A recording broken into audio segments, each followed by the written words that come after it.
What's up, y'all? 2022 came in. Time to get on some more game on this trucking thing, right? It's a lot been going on lately. This is probably my second load. I think this is my second load for 2022. I kind of took a little while off. I think I did another video in January. I ran one load, and I didn't even run the load. I did a pickup for my brother in January. Been out the truck. It's February 9th to 10th now. I normally take off like a month or so, 2 months after Christmas, just give me a reset, right? This is just like a yearly thing that I do. I'm not saying you should do that, but anyway, let's get to it. Excuse me. Here's the thing. This has been going on a lot lately. It's these are more like personal stories, right? Things I know, things I'm involved with, things I know firsthand, right? It's a lot of people out here in the trucking industry, right? They get out here, they get this good money, and they spend it all, right? They get out here, make the $5,000 and $10,000 a week, or whatever they make a week, right? If you out here, if you work every day in trucking, you should be making good money. And I'm speaking from an owner-operator basis, right? This is all about owner-operators, right? If you out here, you're owner-operator, and you work every day. You work 5 days a week, we'll say that. You can work 3 to 5 days, whatever, but we just say you work 5 days a week. If you make 5 days, if you work 5 days a week as an owner operator, you should be making some good money, right? And if you're not, you may need to reevaluate some things, right? You know, and all that starts. The money you make starts with knowing your operational costs, right? If you don't know your operational costs, you probably don't know how much money you're making. You don't know what the most. I mean, well, you always know what the most. There's no cap on what you can run a load for, but you don't know how low you can take a load for and still make money if you don't know those numbers. But anyway, here it is. People out here making a lot of money. I know it because I work with a lot of these people. People get the breakdowns and can't afford the breakdowns, right? So if you out here at any good time running a year, 2 years, year and a half, anything like that, I'll say 6 months, but I'd be conservative to say a year. If you're an operator, you've been out here working every day, at least 5 days a week for a year, you should have a reserve set for emergency, right? Breakdowns, whatever it is. You know, if you're one of those guys that don't have good credit and can't get the credit cards, you know, you should be saving your money. You should save your money anyway, right? You see, because credit cards are used to make money, not really spend money, right? Because a lot of people take credit cards, go out of town with them, buy stuff with them, buy all that. So we won't get into that. That's another video. But anyway, you should have some type of business credit card if you're in business for yourself. Owner operator, small fleets, big fleets, whatever it is, right? I'm speaking small. I only have 5 trucks, so I got a small fleet, right? If you don't have some type of business credit going, credit cards and cash reserves set, you're going to be in trouble, right? I tell these guys a lot. When you get out here and make this money, you need to put this money up, right? That is not your money, right? I don't care if you own your truck. I don't care if your truck is paid off, whatever it is. The money that truck make is not your money. That's the truck's money, right? And if you have a company name, that's whatever name of that company is, that money belongs to that company. And you guys need to get this. The first day that you start thinking that money is yours is going to be the day you start going out of business. The first day you start thinking that the money that your truck makes is yours is going to be the day you start going out of business. I promise you that. A lot of people never get this. These trucks generate a lot of money. These trucks are going to break down at some point. You should be doing preventive maintenance on your truck. So you should always be changing something. If it's hoses or just the oil. We just put the oil because I know a lot of people that don't even change the oil on the trucks. Or you're asking the last time they did an oil change and they can't tell you. I won't say they don't change it, but they're not even conscious of the last time they did an oil change, right? You know, that stuff costs money. So these trucks constantly need money to continue rolling, right? So why would you not take care of the very thing that allows you to make whatever amount of money you make with your truck? So I've been dealing with a couple of things, and I'm trying to put it out there without really being too revealing, right? You know, these are people that I work with, like I say.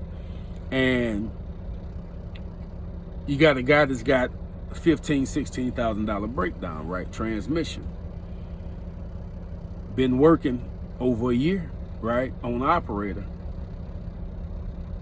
Cannot pay to get that truck fixed. This guy makes the money. I dispatches him, right? I'm his dispatcher. I know he makes the money. And I won't go into all of it. He make more than enough money to have money put up for this truck. And when you get a breakdown like this, there shouldn't be a breakdown that you have that you can't just take that truck to the shop and tell them to fix it, right? That's your livelihood, that's your income. If your truck broke down, you should have money saved. You should have some type of line of credit or anything to take that truck directly to the shop and fix it without having to say, let me check on this, let me check on that, let me call this person, let me call that person. The only holdup should be your negotiating with getting the lowest price, right? But once you've done that, that truck should be getting fixed. It shouldn't sit around a week, 2 weeks, and all this unless it's waiting for parts, right? You know, and we know, you know, I ain't gonna get too in depth with a lot of stuff, but we know parts may take a little while. But if your truck is sitting because you ain't decided if you're gonna fix it or not, or because you don't have the funds, I put it that way, because you got to figure out where the funds come from, and you've been trucking over a year on operator, whether you own this truck or you lease it, rent it, whatever you do, because these trucks make money, you got to rethink some things.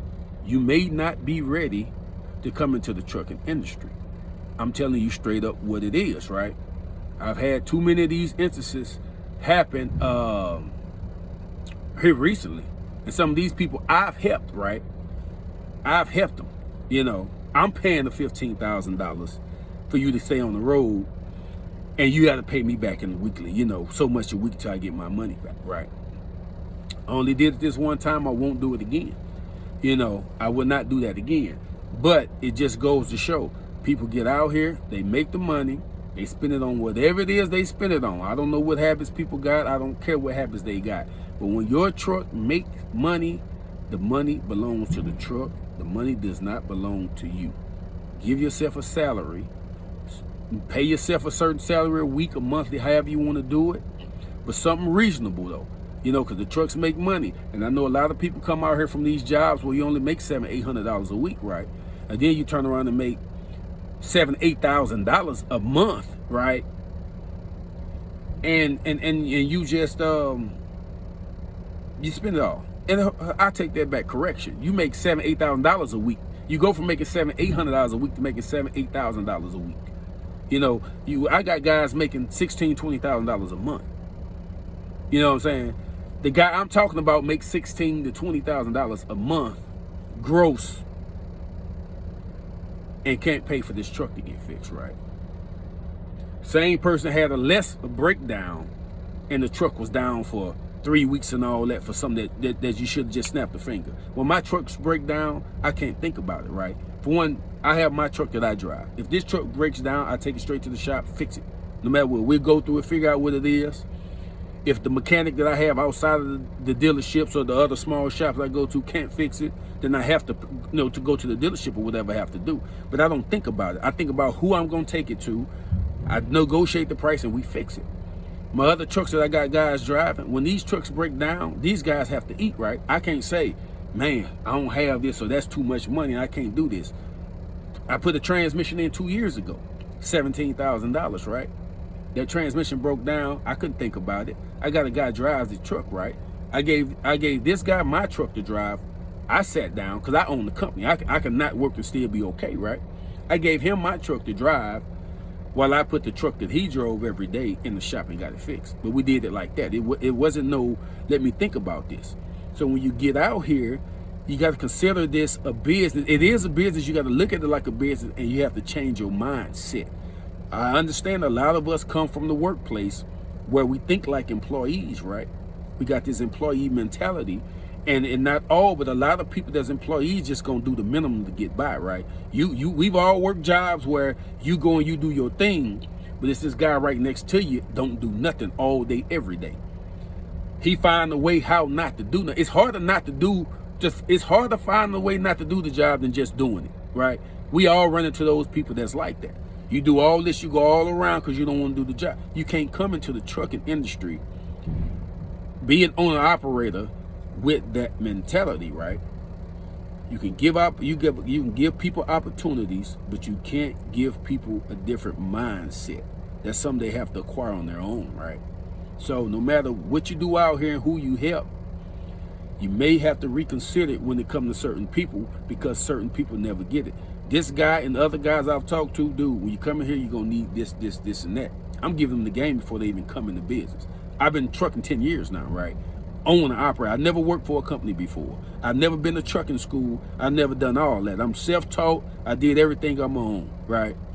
And this ain't no brag thing, is what it is. I came in, I had some money, I still got some money, right? That's how I got 5 trucks, right? All this, my money, my credit, my hard work. Not just mine, me and my wife. We did it together, right?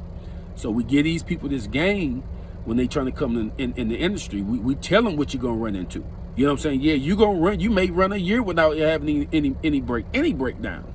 Cause I do it. But I still got money put up. Cause that breakdown is coming. It's just around the corner. It's a breakdown always around the corner. You never know when it's gonna be you. And I ain't talking about just the turbo going out for $5,000 to $7,000, right? I'm talking about engine work, or like these 2 instances we just had. I had the transmission problem 2 years ago, and the guy I know now got a transmission problem that we just got the truck out the shop a week or so ago. You get what I'm saying? But there's no way that you should be out here working, make the money. You know you make the money. I know you make the money. But you got to ask for help fixing this truck. When you getting all the money off this truck, you getting owner operator money, you should not need help fixing anything that's yours and that you making all the money on, and you've been out here running for a year and a half as an owner operator, making $16,000 to $20,000 a month for a year and a half. You should not need help. So you guys check yourself coming in this game, because it's a lot of big spenders. There's some big money being made, and there's some big spending. And don't let it be you, the one that your truck, you out here high-siding for your buddies, and then you ain't worked in a month. That month lead to 2 months, 3 months, then all of a sudden it's been a year you've been sitting because of you don't have the money to fix that truck, because you was out here trying to show off and make people think you had something that you didn't have. Peace.